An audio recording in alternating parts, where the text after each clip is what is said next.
Hey, how's it going? I'm playing with new software, so if I seem a little distracted, that's why. For whatever reason, my Logitech camera controlling software stopped working. So, go figure that out. So, I've been working on a few things of late. I've been working on that review of the Hollow World. Hollow World is a strange place, and there's a lot of stuff I want to talk about there, but I don't want it to end up being multiple hours of me talking about it. So I've got to sort of wheedle down my ideas to their key points. So that's taking some work. And while I was doing that, I got a little distracted, as I'm wont to do, by a few things. One is I got distracted by Overwatch because that game is really, really fun. Uh, Far more fun than I thought it would be. I'm not a big fan of shooters. But this one was really entertaining. Definitely enjoyed it. And it definitely led me to think about some other projects. But I'll put that aside for a moment. So, the other thing I got distracted by while I was poking around at the Hollow World stuff, there is a so, over on the Vaults of Pandius, which is a very popular site for fans of Mystara, because they keep a lot of Mystara lore alive, and they write some new stuff and just sort of recontextualize some old stuff, and it's a great site. If you like Mystara, you should do it. But one of the things that they did over there was they came up with a 5th edition compatible player's handbook for Mystara. Now, so there's some good and there's some not so good in this. First off, it looks very good. I mean, like visually, layout. They got lots of art in there.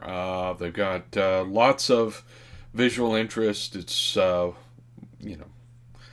little things that would interest a designer, like a visual designer will find fine, and it's easy to read and it's easy to look at. They also have a fairly detailed sort of this is how you play in the world of Mystara. Sort of, here are the nations, and here are various things that you should know about the place. Calendars, holidays, things that sort of allow you to immerse yourself into the world itself. So that's cool. They also list all of the immortals, which is excellent. I am a big fan of that. It took them all the way to Hollow World, which was however many gazetteers later before they actually listed all of the immortals that are the big movers and shakers in Mystara. So the fact that they put that in the sort of player's handbook was an excellent choice. And a lot of the things that they updated, I think, work. Some of the stuff they did, I don't think actually does mesh well with 5th edition. It is sometimes hard to mesh a setting that was designed for a completely different rule set to a new rule set. And you have to make the decisions about what you're going to keep and what you're going to sort of de-emphasize. And I think that they went a little too far on trying to limit your characters in the way that basic, expert, and masters, the box sets did. One of the things that they do is, they limit the class you can take by your race. Your race determines what classes you can take. And it's one thing to say, well, there's kind of a cultural thing about, this culture doesn't often produce this kind of thing. So if it has a racial culture, they don't produce, say, bards or something like that. That said, player characters are often rare and special snowflakes, so there's no reason on a rules level to deny people the opportunity to play a particular class because of their race. So I didn't like that. Also, they added a bunch of options for different player characters, which is a nice idea, but they were taking some things that could have been better set up as a background rather than a class option. For instance, you could have a background for spellcasters that is a merchant prince, rather than making it a different archetype altogether.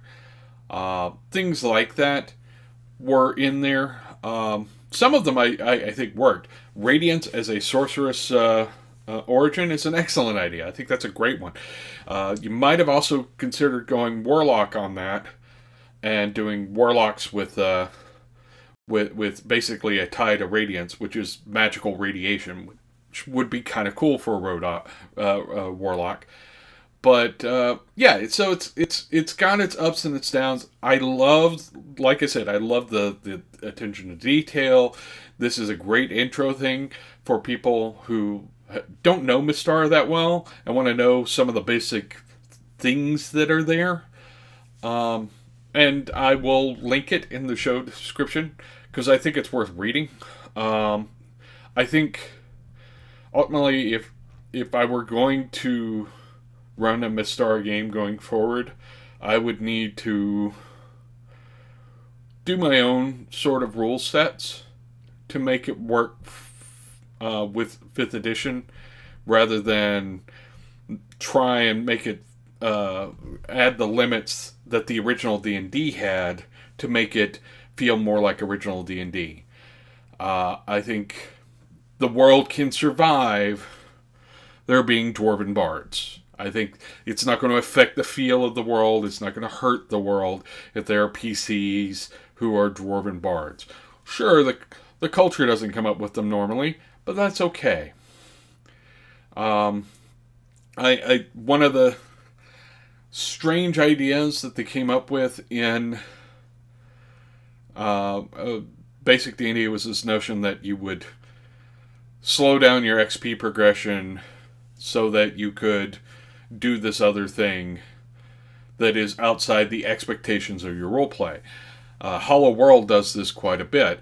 There is a spell on the Hollow World that makes people want to stay like their culture says they should. So if you're, of a sort of Native American tribe type living in the Hollow World, wearing steel armor slows down your XP progression, and it limits some of your abilities because it's culturally inappropriate.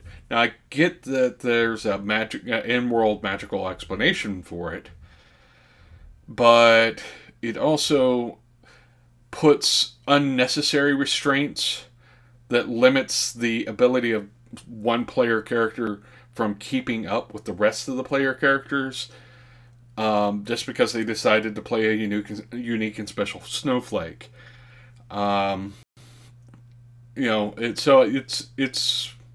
It's a weird thing, and I'm not certain that I would keep that in modern rules sets. Anyway, that's my discussion. Like I said, I got distracted, and I thought I'd share the distraction.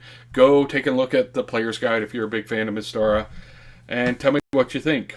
I'm maybe I've got the wrong read on it, but that's more or less my take on it. I think it's a good book to go check out, but I think I would redo some of the rules sections. But the fact is, they did this, and it's a good bit of work to do this thing, and for what they've done, it's a good quality product that they put together, especially considering it's free, because they can't sell it, because Mystara is still owned by Wizards of the Coast. But yeah, I just had some minor um, critiques, I guess. Not gripes. Gripes makes it sound like I didn't like something. I liked the I liked the book overall. I just have some critiques over their applications of rules. So anyway, I'll let you go, and I'll get back to my thing. And subscribe, like, share with all the people. Maybe go to the Patreon, contribute if you can. If you can't, that's cool. I'm cool with that. We're cool. We're all cool here. How are you?